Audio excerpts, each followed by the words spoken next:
Boa noite, pessoal! Sejam bem-vindos! Bora falar sobre primeiros passos na carreira de desenvolvimento back-end, ou de desenvolvimento, talvez. Eu sou a Júlia Bordignon e é um imenso prazer estar falando com pessoas tão maravilhosas que estão aqui num feriado falando sobre tecnologia.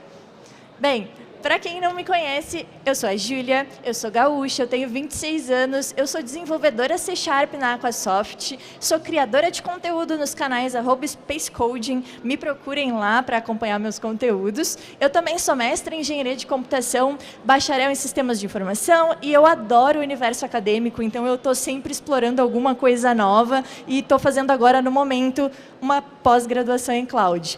Essa talk, ela nasce ali na criação de conteúdos, porque ela é mais ou menos um compilado de todas as dúvidas que a galera me manda nas redes ali. Então, eu organizei tudo isso em uma talk e eu trago para disseminar a palavra da programação e para tentar converter mais desenvolvedores. Bem, mas para entender como eu chego na minha talk, eu preciso primeiro contextualizar, contar um pouquinho da minha história. Eu sou de Cachoeira do Sul, natural, e é uma cidade pequena, de interior, tem 80 mil habitantes, uma universidade pública e ela é conhecida pela capital nacional do arroz. É muito engraçado, é uma cidade totalmente de agricultura. E quando eu pensei em... Quando as pessoas me perguntavam o que você quer ser quando crescer, essa pergunta ela batia muito na minha cabeça, porque ela variava as respostas conforme as figuras femininas iam me inspirando. Então, eu queria ser médica porque em algum momento eu ia numa consulta e tinha uma mulher incrível me atendendo. Eu lidei com advogadas, então, quando eu via uma mulher falando sobre direito, eu ficava, meu Deus, agora eu quero ser advogada. Professora, porque o primeiro momento ali a gente tem contato, é alfabetizada por uma professora, então ela me inspirou. Agricultora, por que não? Dona de casa, por que não? Minha família, minhas mulheres da minha família me inspiravam. Só que quando me faziam essa pergunta, o que você quer ser quando crescer, eu tinha a percepção de que era uma escolha que jamais eu poderia mudar. E parecia que vinha um monte de responsabilidades quando a gente precisa fazer essa escolha. E durante a minha vida inteira eu nunca tive uma resposta que se repetia. Uma hora professora, uma hora advogada, uma hora médica. E por que será? Será que eu não posso ser tudo? Será que eu tenho que escolher? Bem, terminou o ensino médio e chegou a hora de escolher. E a dúvida que mais bate, eu acho, no ensino médio é humanas ou exatas? E agora? Bem, precisei fazer essa escolha, só que quando eu estava ali para prestar vestibular, eu cheguei a uma conclusão. Não se trata de ser de humanas ou de ser de exatas, mas de buscar o conhecimento e habilidades e ferramentas que possam nos capacitar para realizar nossos objetivos e transformar a realidade em que vivemos. Quando eu estava ali no ensino médio, eu queria muito fazer sociologia, mas quando eu olhava para a área de humanas, eu não me imaginava uma carreira para sempre, onde eu pudesse demonstrar e explorar toda a minha habilidade, a minha vontade de ser. E quando eu olhava para as carreiras em exatas, eu sentia falta, eu sentia uma limitação onde eu não podia explorar minha criatividade. Parecia que faltava humanas. Mas aí eu encontrei a tecnologia. Eu olhei na feira de ciências, eu visitei a banquinha de sistemas de informação e foi lá que eu descobri que dentro da tecnologia a gente pode ser o que a gente quiser. Como? Que papo é esse? Que história é essa? Bem, se eu quiser explorar a área da advocacia, eu posso trabalhar com sistemas de advocacia. Se eu tenho interesse por contabilidade, por que não sistemas contábeis? Se eu quiser ser artista, que tal criar uma página bem bonita com um front-end legal e viajar? Então, a área da tecnologia, ela me chamou muita atenção porque eu poderia expressar toda a minha criatividade, todo o meu lado exato em uma carreira que não era engessada ou no quadradinho. Bem, então, cheguei e escolhi finalmente a minha graduação nessa longa trajetória e eu trago a minha linha do tempo dentro do universo da programação.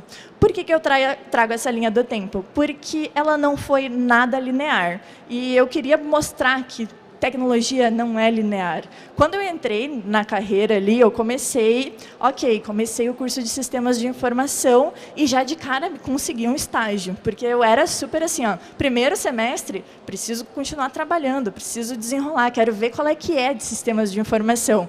Consegui um estágio em redes, e então eu fazia manutenção e suporte de redes, ia lá, configurava servidor, configurava os computadores, IP, fazia toda a configuração. Curti, primeira experiência. Mas aí eu comecei a trabalhar com hardware, comecei a configurar a rede, e aí a pessoa já perguntava, e aí, você formata PC? E eu, formato, por que não? Aprendi a formatar PC, configurar, arrumar coisas.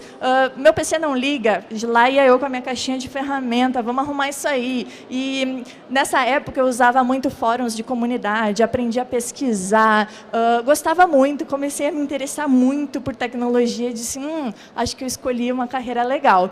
Mas, conforme eu fui me aprofundando na tecnologia, fui aprendendo, visitando esse universo, me permitindo experimentar, eu conheci as linguagens de programação. E eu me aproximei do C e do C++, e, nossa, me senti realizada solucionando problemas, que era um pouquinho de lógica, com programação. Então, eu conseguia ser criativa na resolução de problemas, eu conseguia programar, mas aí decidi, amo programar. Fui para o mercado de trabalho, agora eu preciso uma vaguinha aí no mercado como desenvolvedora. Mas lembra que eu falei que Cachoeira do Sul era uma cidade de interior? Só tinha uma software house.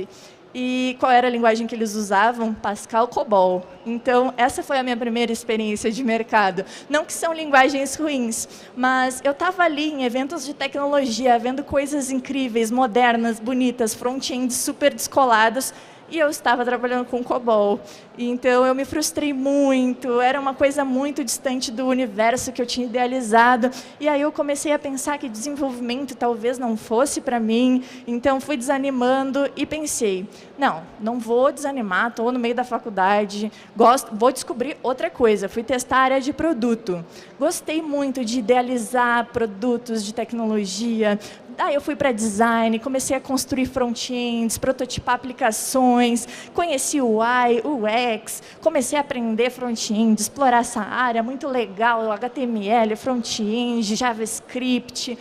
Empolgadíssima, amo programar, vou ser programadora, é isso, está resolvido. Trabalhei uma época com isso, mas aí eu comecei a ficar tipo, não sei.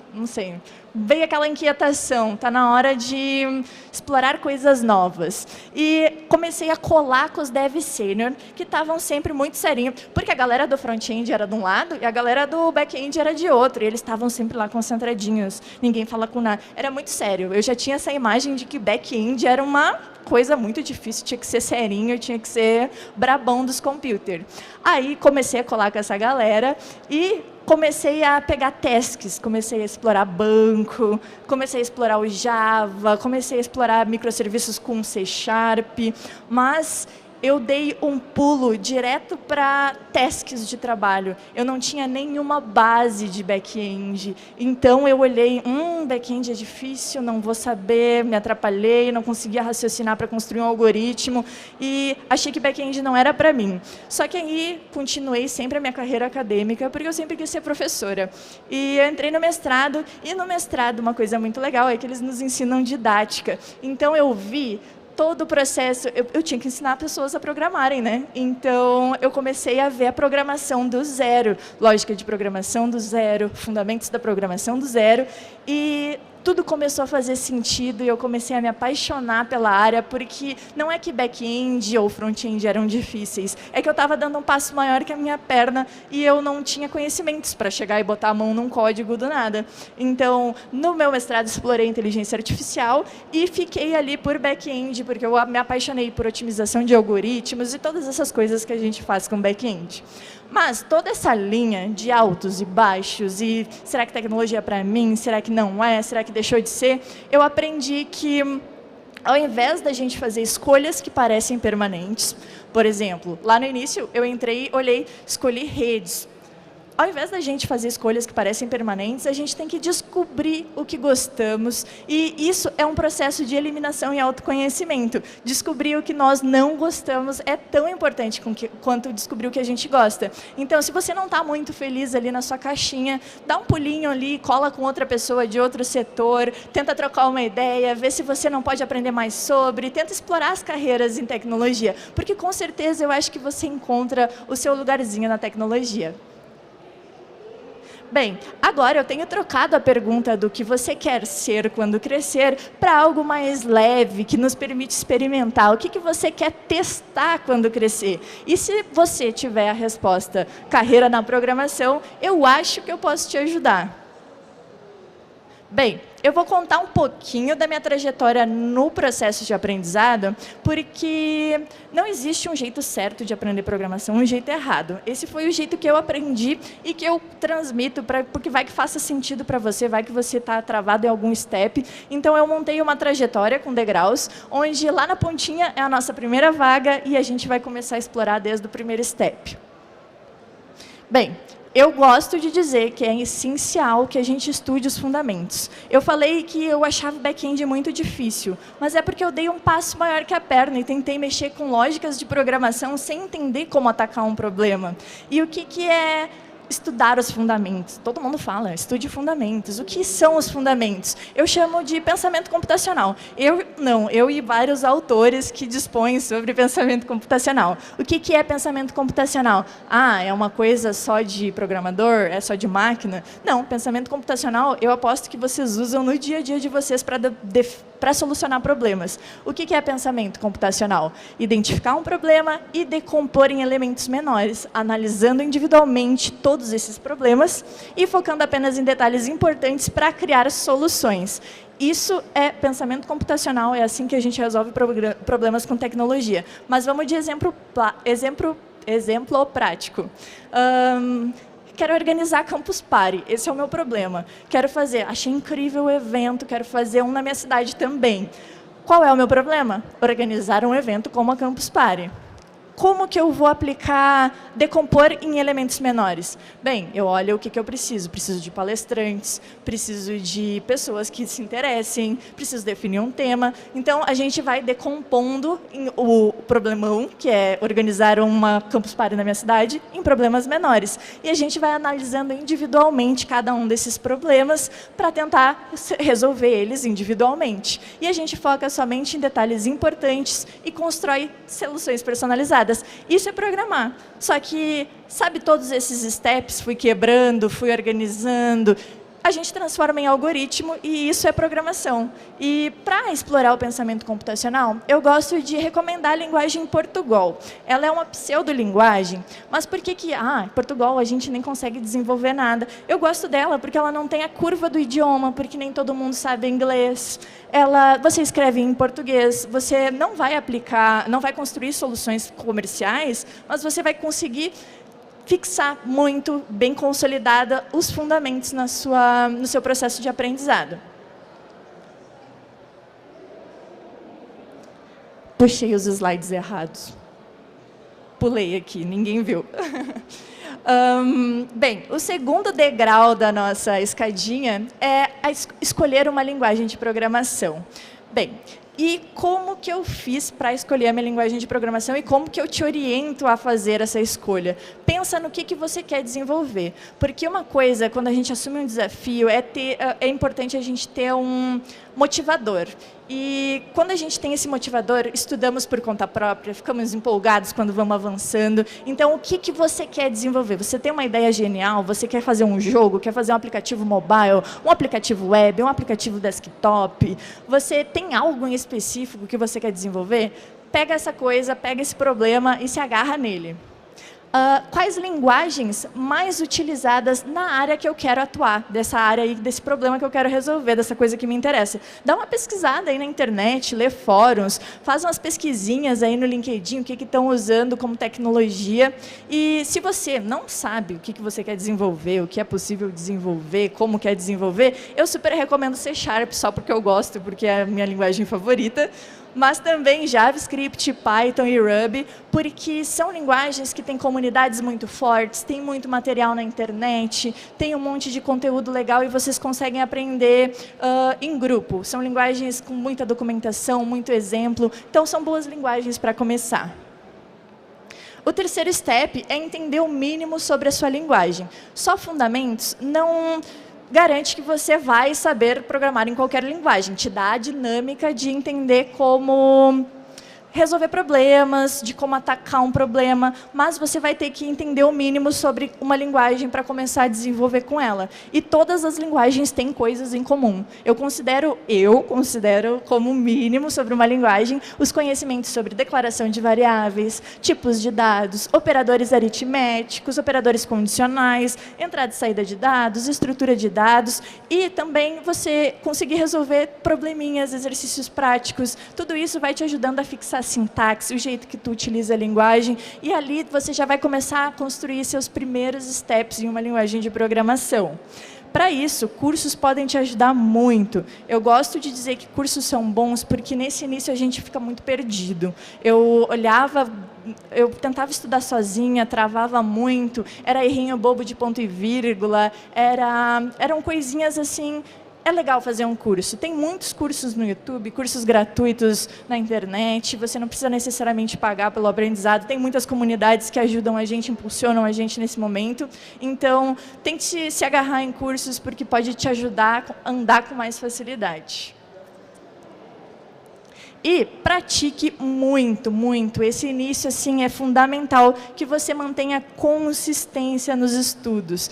Não é programar hoje, esperar uma semana para botar a mão na massa de novo. Porque quando eu comecei, eu praticava só nos finais de semana, porque era o tempo que eu tinha. Mas todo final de semana eu sentava para praticar programação e eu tinha esquecido tudo que eu tinha feito na semana passada. Então, eu acho que consistência vai te dar muito mais assertividade nos estudos, porque, poxa, tu vai todos os dias incrementando um pouquinho, separa 30 minutinhos, senta e dá uma visitada no teu código, assim está sempre fresquinha a programação e você consegue acompanhar o seu progresso, o processo fica mais longo. E no início vai parecer que você não vai para lugar nenhum, que você não sai, que você está só fazendo coisas bobas, que você está quebrando a cabeça, mas o aprendizado de programação é um processo super longo e praticar todos os dias faz a diferença. Eu sempre gosto de dizer que é importantíssimo a gente fazer um roadmap.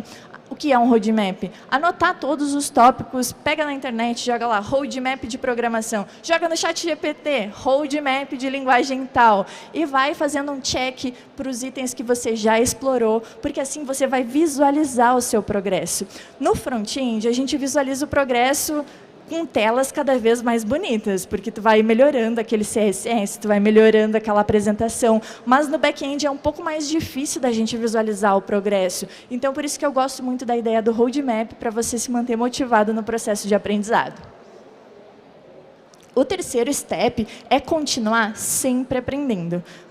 Tecnologia, programação é um processo eterno de aprendizado. Sempre vai ter um framework para a gente explorar, uma biblioteca nova que resolve nossos problemas, um padrão de projeto que estão utilizando, pensamento crítico. Cada vez que você vai encontrando mais problemas, você vai se questionando sobre soluções. Então, é um processo assim, contínuo de aprendizado. E eu dou destaque para o pensamento crítico e criatividade, tanto em front-end quanto em back-end, porque é isso que vai entregar valor na tua codificação. Porque no momento que você entende, faça perguntas.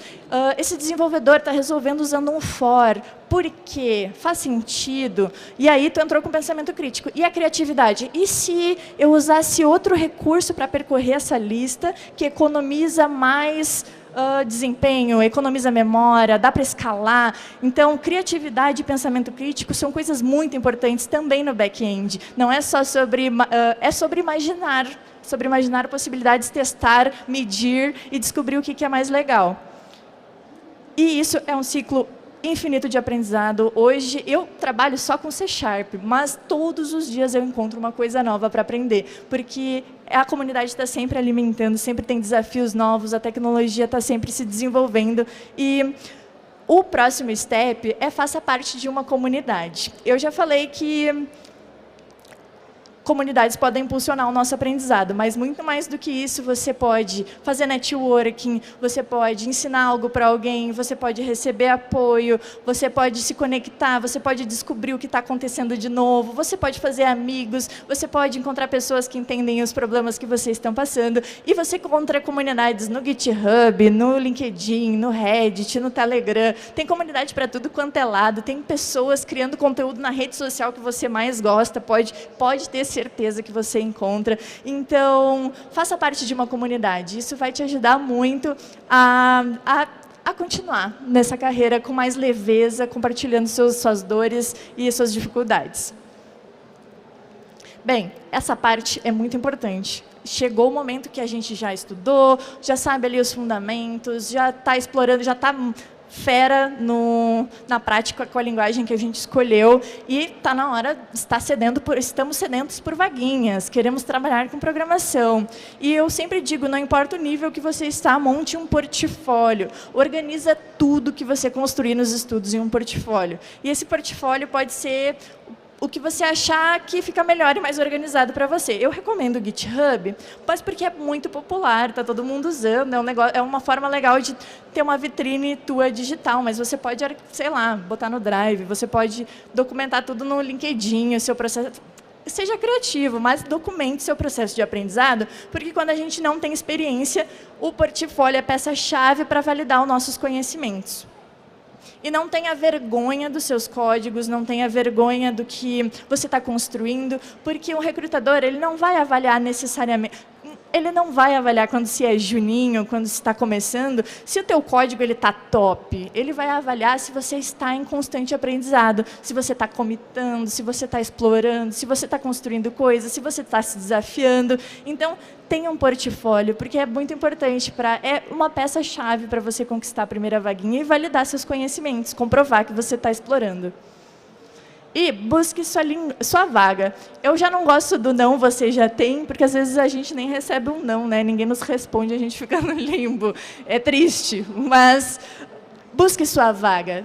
No momento que você se sentiu assim, ó, ok, já sei fazer perguntas sobre código, me sinto preparado para um desafio, dar um step, um passo à frente no desafio, busca a sua vaga, não interessa seu nível. Então, se prepara para as entrevistas. Se você se candidatou para uma empresa e te chamaram, dá uma stalkeada na empresa para saber o que eles criam, o que eles... Se prepara para a entrevista, usa aquelas plataformas tipo Google Interview, se eu não me engano, esse é o nome.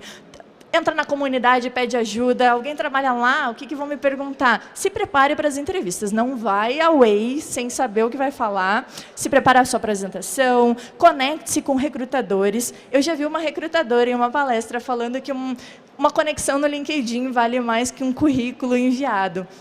Então, se conecte com recrutadores e alimente suas redes sociais para que esses recrutadores vejam que você está ativo. Peça feedbacks.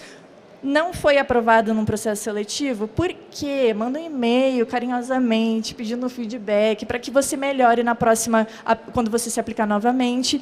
E nunca desista de encontrar o que te faz feliz. Se você entrou, não está curtindo, expressa. Se você não está estudando algo que não está te deixando legal, não está te motivando, troca, experimenta outras coisas, experimenta as coisas novas e nunca desiste de encontrar o que te deixa alegre estudando, porque é isso que... É sobre isso que é viver. Eu acho que a gente tem que estar feliz e satisfeito. E eu convido vocês a serem protagonistas da tecnologia, porque o futuro é tecnológico e ele carece de pessoas com diferentes opiniões, visões de mundo, de diferentes lugares. Então, a tecnologia, com certeza, é um espaço para você, é um espaço para mim, é um espaço para nós. Vem fazer parte da tecnologia. E esse é o meu QR Code para a minha rede social principal, que é o Instagram, onde eu crio conteúdos sobre primeiros passos na programação e tudo que eu acho legal na internet. Muito obrigada, pessoal.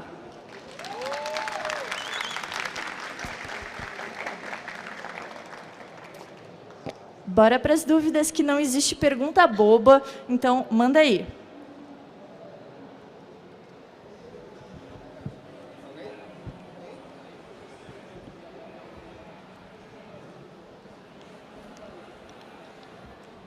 Oi, Júlia. Eita. Oi, Júlia, boa noite. A gente, no começo da carreira, quando vai dar aquele primeiro salto da teoria para a prática dentro do mercado, acaba que às vezes as vagas vão pedindo algumas coisas que são meio distantes do que a gente consegue, né? Então, tem vaga que pede para júnior uma experiência de, sei lá, 2, 3 anos, sendo que a gente está tentando entrar agora.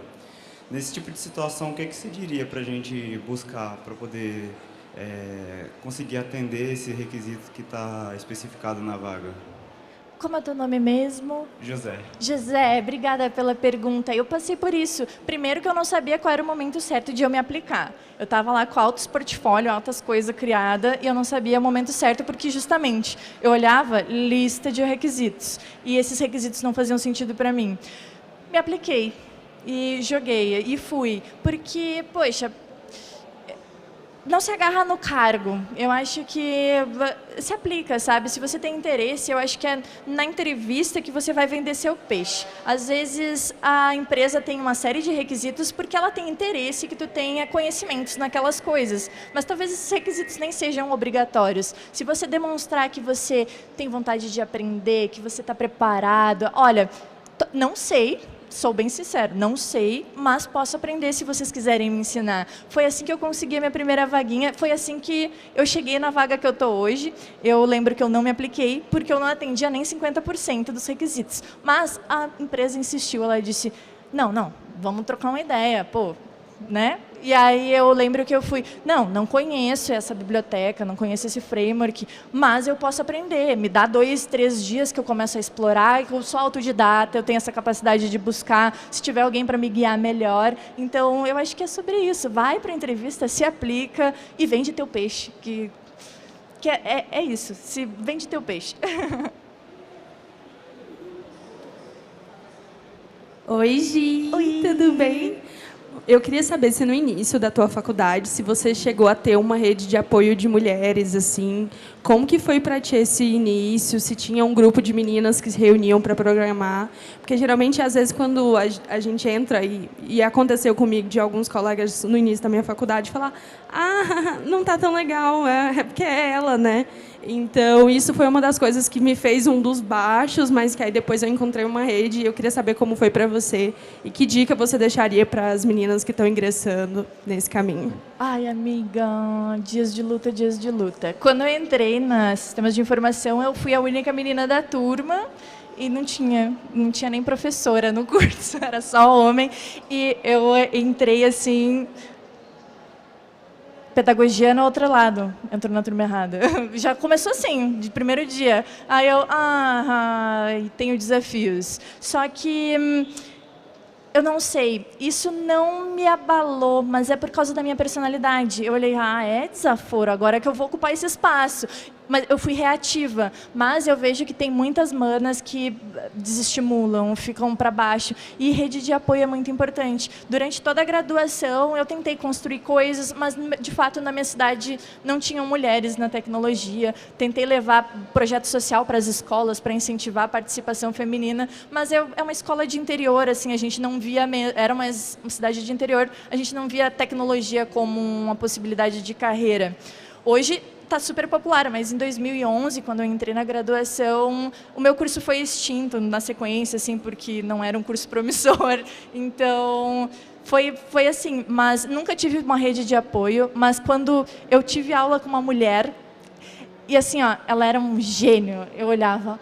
quero ser programadora, eu quero ser como ela. Então, representatividade importa, a rede de apoio é muito importante, faz total sentido. E o que a PyLadies faz, o que a comunidade de vocês faz é muito legal e fortalece muito e com certeza está transformando vidas. E meninas, não deixem dizer qual é o lugar de vocês. Se vocês curtem front-end, vai para o front-end. Se você curte back-end, vai para o back-end, banco de dados, explora o que você quiser, entendeu? Porque também rola aquele soft sciences, hard sciences, e dizem, lugar de mulher agora é na front. Estão sempre enchendo o saco com o lugar de mulher. Lá vem a mina, só pode ser front-end, entendeu? Não, se empodera, se apropria, a tecnologia é nossa, nós podemos construir coisas incríveis e a tecnologia carece de visão feminina, porque nós não somos só usuárias, nós queremos produtos construídos para nós, então precisamos nos empoderar da tecnologia e criar coisas. Obrigada pela pergunta, não sei se respondi. Claro. Oi. Oi! Gi, eu acho muito legal a gente faz em comunidade, né? E você tem uma presença muito forte na internet, falando com quem está começando. E eu acho muito legal a tua visão sobre networking, sobre não comparação, que você não trouxe na palestra. Então, queria aproveitar esse espaço de dúvida para você poder elucidar as mentes novas que estão aqui com esse seu conhecimento. Sobre não comparação, bem, tecnologia é grande demais para a gente se comparar. Eu penso que é sobre isso, assim, porque tem tanta carreira que a gente pode seguir dentro da tecnologia que é impossível nós sermos super especialistas em todas as techs, todos os frameworks. Então, conforte seu coração triste da comparação com outras pessoas, porque a sua trajetória importa tanto quanto a de outra pessoa. Porque...